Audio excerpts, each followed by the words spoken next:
I think I would want to treat that, whatever I've had one of the principals in the United Opposition, Kalonzo say as allegations, because really, if that is what is happening, that is a very, very, very serious crime. I know before there's been attempts by members of parliament and even people in the KK government who keep telling us that they're going to rig the election.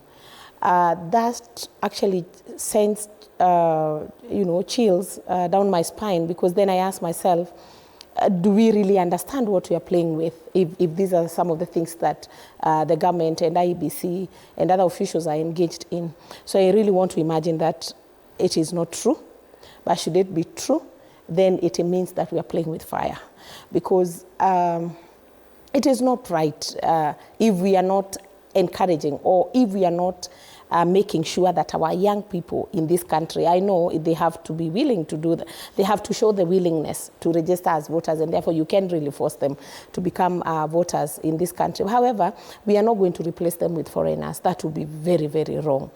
But we need to ask ourselves, interrogate and ask ourselves, why are the young people not showing interest in the voting process? Have we discouraged them to an extent that they don't see, anything good coming out of the 2027 general election?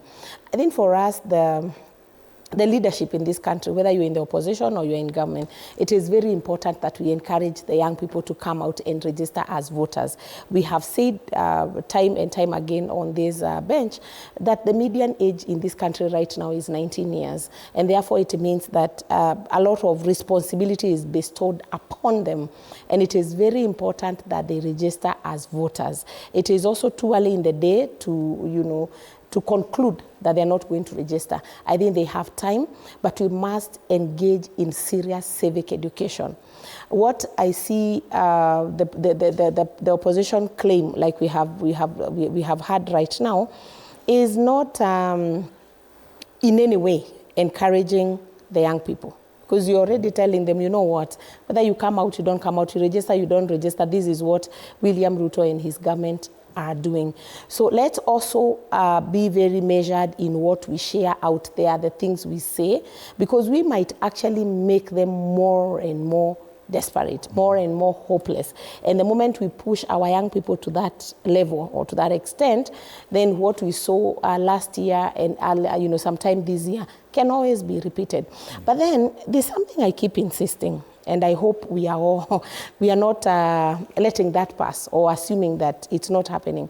The young people are organizing. Let's not assume that the young people we saw come out during the mandamanos of last year and this year, that they're just somewhere seated and assuming the normal key players continue doing your politics, continue, even playing with their lives, which is a matter of life and death almost, because we have a huge population of young people who are out there. They don't have jobs. We have a lot of young people who yearn for change. They continue to agitate. Why are we assuming that they are not organizing? Because that is what we seem to say. That is what we seem to be telling them, that you're not doing enough. Maybe they are doing something and we don't know, because they organize differently. They're definitely doing something. We see them grouping up and doing all these things, but they seem to be having this disillusionment with the electoral cycle, with the conventional way of doing things, with the democracy, as it were. This kind of statements seem to be perpetuating the fact that even if I register as a voter, my vote may not necessarily count in the end, that the IEBC may have registered aliens. Whether or not it's true, it's an allegation there. The claims by other